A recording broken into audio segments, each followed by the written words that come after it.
Welcome, welcome, welcome. Look, I'm so excited for our guest today. She is doing something that I think is really niche, right? Like I've never heard of anyone doing this, but as soon as I heard about it, I was like, oh my God, like this is such this is something that people have to have. They have to talk to you. So, Jennifer, tell us a little bit about you, and what your specialty is. All right. Well, I'm Jennifer Burleson. I'm a licensed clinical social worker, also a therapist. And my specialty is perinatal mental health. So, really, what that means is treating mood and anxiety disorders in pregnancy, postpartum, and beyond, right? So, that postpartum sort of period in my mind extends well beyond the first 3 months after having a baby. And honestly also includes, anybody trying to have a baby or dealing with infertility, et cetera. So it's a pretty wide range. But that's essentially what it is. I see, even this, I'm like, oh my gosh, that's so interesting, right? It's like almost like this, I don't know, like a bracket around from the time people begin trying to at some point after, I don't know, 6 months, a year, 2 years, where they're really transitioning um, into parenthood, Hmm. right? And you said something on a previous call that we had that I thought was really interesting because you were talking a little bit about postpartum depression, and then you went into postpartum anxiety as well. So sort of talk to us about those two ideas. So the kind of overarching term is, like I said, this perinatal mood and anxiety disorders. Postpartum depression is the term that everybody knows, right? And that's what's used in the media. That's actually what's used diagnostically in the DSM. That's sort of the umbrella term. But within the field, we recognize that there's a lot of different kind of sub disorders, postpartum anxiety being a big one. So, it's essentially like generalized anxiety, but it's specific to the postpartum period and all the things that go into, like you said, becoming a parent and that huge sort of transition that takes place and transformation. So that's postpartum anxiety. There's also postpartum OCD, which is one that people don't necessarily know that much about. Postpartum panic disorder.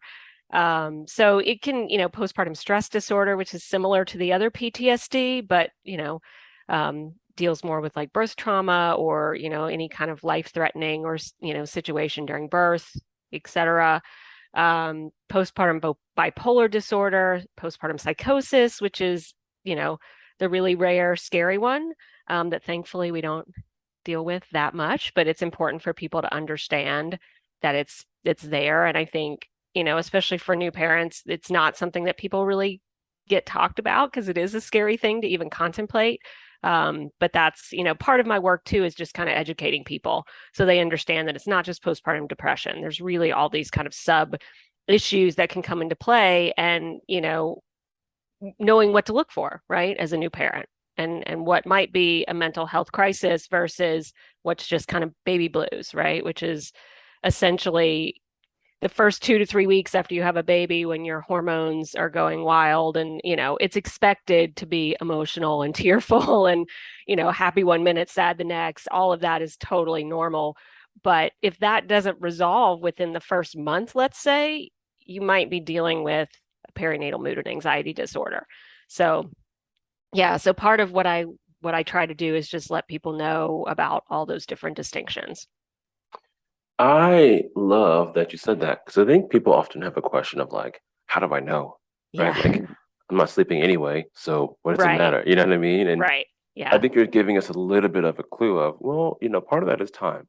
Yeah. If the first month, expect it, it's normal for everything to be abnormal, you know? Yes. That's a good way of putting it. Yeah. And then Yeah. after that, if you're still struggling, then maybe they should come talk to you. Yeah. Um, what are some other signs that people might think, oh wait, actually I should talk to someone like you? Well, so, definitely especially with the anxiety, one of the things that I kind of screen for when I talk to people about anxiety, it's like, okay, if the baby is sleeping, right? If, like, say your baby's sleeping through the night, but you're not because you're up all night, stressing, worrying, spiraling, right? That's a sign that, okay, this isn't just normal new mom worry, right? If you are, your baby again sleeping peacefully, but you're checking on them every couple of minutes to make sure they're breathing, etc. That's, that's a sign that you're dealing with some pretty intense anxiety. And that's not just, again, normal new mom worry, which every new mom is going to worry. And that's, that is part of the bargain, I think, when you become a parent, but it's distinguishing at what point is it becoming disruptive to your life, your well-being, your physical health, your relationships, etc. Yeah. So that's sort of the other thing, right? Is um, if there's no tangible basis, then maybe something else is going on with you, and maybe you should go in and get some help. And we don't mean that like in a shaming way. I think that can Right. kind of come off wrong, but we mean that in the sense of we don't want you to have to suffer. Yeah. You know, it's Yeah, and funny. I think a lot of times that is unfortunately what happens where, like you said, the first month, everything is just kind of totally upheaval, and then you're exhausted. So it's like, well, maybe I'm just tired, right? Maybe I'm just sleep deprived. And so a lot of times I think moms do kind of white knuckle through it for months even before they start to go, wait a second, this isn't quite right. And that was honestly, that was my experience. So I came into this field because I had postpartum anxiety. My kid is now a middle schooler. So this was a lot of years ago. And I didn't know what postpartum anxiety was. And it took me quite a few months before I finally, like, I think I was having just my regular physical with my doctor or something. And she was talking, asking me how you've been doing after the baby, et cetera. And we got to talking, and she was like, I think you have postpartum depression. And I was like, I don't think so. Like, I don't feel depressed. That's not I'm what, not depressed. yeah, I was just like, I get what you're saying. I hear you, but I was like, that is not my experience. So I kind of was like, all right, I need to get back into like my therapist mode again because I was already working in the field, and I started just researching, reading everything I could get my hands on really about, postpartum depression, and I found this thing, postpartum anxiety, and I was like reading this list of like, and I was like, wow, I am checking every box, right? And I had no idea that that was even a thing. So, then it would kind of was this big eye-opening moment for me of like, okay, I'm a therapist, I work in mental health, and I didn't see this coming. And I didn't even recognize it. I didn't know. I wouldn't have called myself an anxious person before having a baby. So that wasn't something that was it wasn't like, oh, I was already anxious or a worrier and this was kind of, a familiar thing. It really kind of came out of the blue for me. So that was really what drove me to get into this work because I wanted other moms to not have to, like you said, go months and months and months, just struggling before they could get help because it really is treatable. And that's the good news. It is treatable, and with therapy and sometimes medication, if that, that's an option, not always needed, but it's an option. But it does improve. And I see that all the time. And I love seeing that. And I especially love when moms come to me where maybe they had postpartum depression or anxiety or something with their first baby and maybe wasn't ever diagnosed, wasn't ever treated. In retrospect, they're going, that wasn't that wasn't quite right. And then they're coming to me because they're like, okay, now I'm pregnant again. I'm anticipating another baby and I want to get ready, right? Like I want to do the work so that I can have that maternity experience that I didn't get the first time necessarily, or it didn't turn out as I expected. And so I love doing that kind of work. Yeah, I mean, you're talking about that, and I can literally think of specific people I know, moms and midwives who Mm-hmm. who see that sort of thing all the time. You Yep. know, of the first pregnancy was rough, or there was something that happened that felt medically invasive, or Mm-hmm. um, afterwards it was really rough, and I don't want to go back to that place. And so there's so, I mean, it's just like, yeah, like what a I think the beautiful thing about what you're talking about is that I think it, in some ways, is very normalizing. Like it's actually Mm-hmm. really normal Yeah. to struggle in that period. And I guess my follow-up question is why? Like, and maybe you've done research on this, maybe you have your own personal theory from your clinical experience. So why do you feel like that transition to having that new baby is a time when these things can sort of come up for people? Why do you think that is? Yeah, well, it's interesting. So I think that there's actually sort of a term. matrescence, which is I didn't make up this term, but it's a term developed by another psychiatrist who really thinks of that transition that you're talking about being similar to adolescence. Like we think about Mm, adolescence and what a huge developmental, space that is and everything that goes on in terms of identity, right? You're trying to figure out who you are as a person. You've got hormones going crazy, right? Your moods are all over the place. And I think there's a lot of similarities in some ways to this matrescence, right? Because it is a huge identity shift, right? You go from being not a parent to a parent, a huge shift.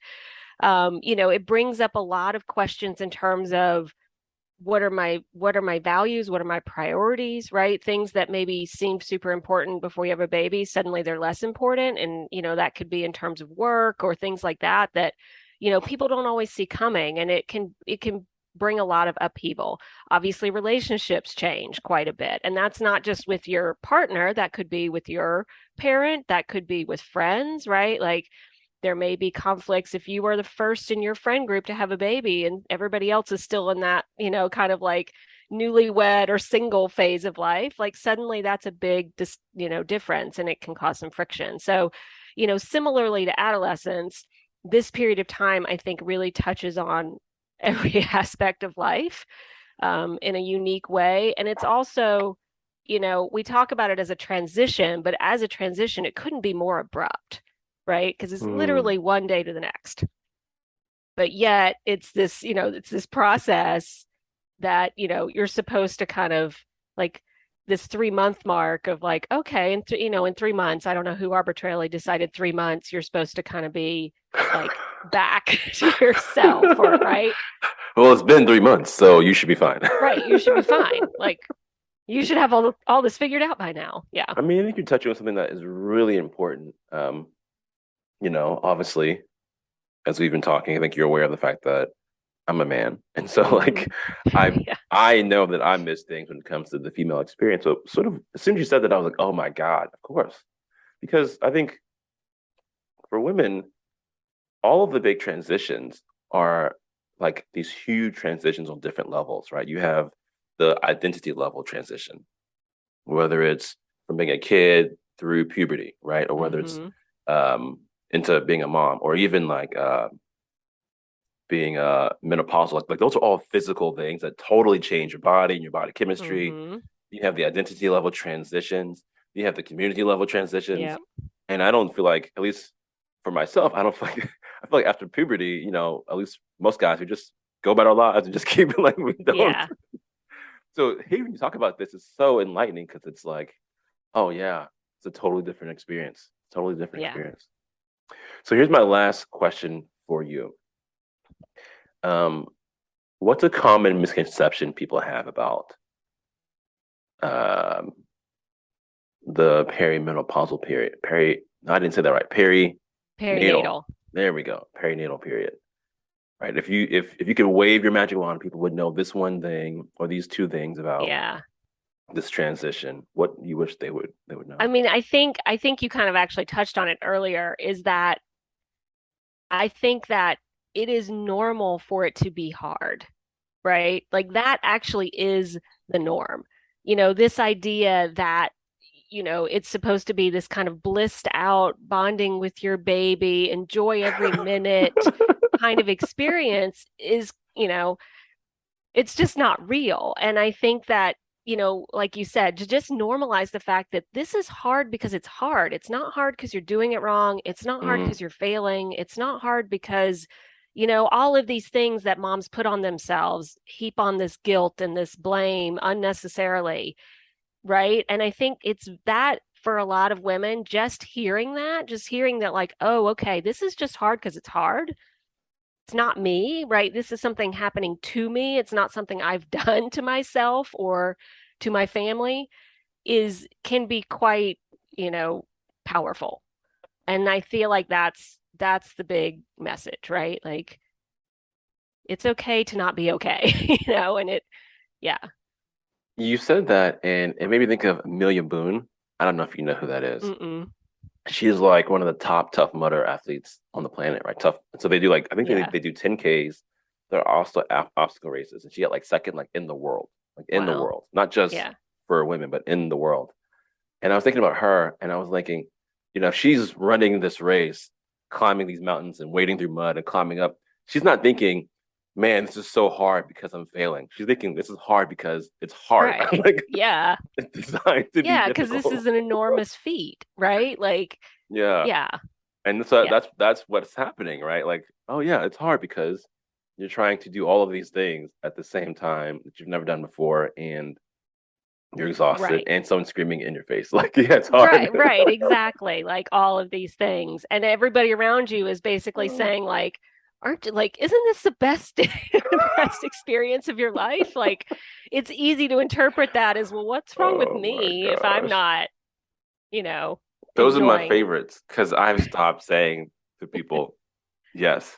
Because people are always like, for people you don't know who just had a Right. baby. And, I didn't have the baby. So my experience is obviously different. But uh yeah, people are like, these are the most precious years. And I'm Yeah. always like, I will deal with that later Yeah. after I get some sleep. But right now, I'm just trying to survive. Like, Yeah, exactly. it goes by so fast. Yes, because I'm sleep deprived. Like Yeah. that's why. Yeah. Well, Wow. and yeah, that is the benefit of usually a lot of years of just time and distance and right, like, Yeah. yeah. That's something that personally, this is turning into therapy for me, but something personally I had to just sort of reconcile was yes, that's their perspective, having the distance. And Exactly. in the moments, the brief moments that I can enjoy that, I'm gonna enjoy that. And the rest of the time, it's okay because it's hard. Yeah. Because it's hard. I love that. That's like Yeah. my next favorite phrase. Yeah. So look, you have a freebie, right, for my audience. Yeah. So anybody that is, again, like you said, it's not always easy to figure out exactly what's going on with you. So even if you're not sure you need therapy, even if you're not sure you have a PMAD, like I will offer a 20-minute phone consultation to anyone. I'll help you figure out what's going on. If you need therapy, we'll figure that out. If maybe you need a support group, maybe you just need to find like a mom's group to join. Like there's lots of resources out there, and it's not always very clear what that path is. So I'm more than happy to talk to anyone. I just want to get people connected in a way that feels good to them. Wow, beautiful. And where can people find you if they want to touch base with you? How do they get in contact? So my website is helpamotherout.com. So hopefully that's easy for people to remember. They can go there. There's a link at the top of the homepage to schedule a phone consultation. So they can do it all online. I try to make it as easy as possible. Wonderful. Okay. Well, look, thank you so much for your time, and I'll catch you later. Okay. Awesome. Thank you.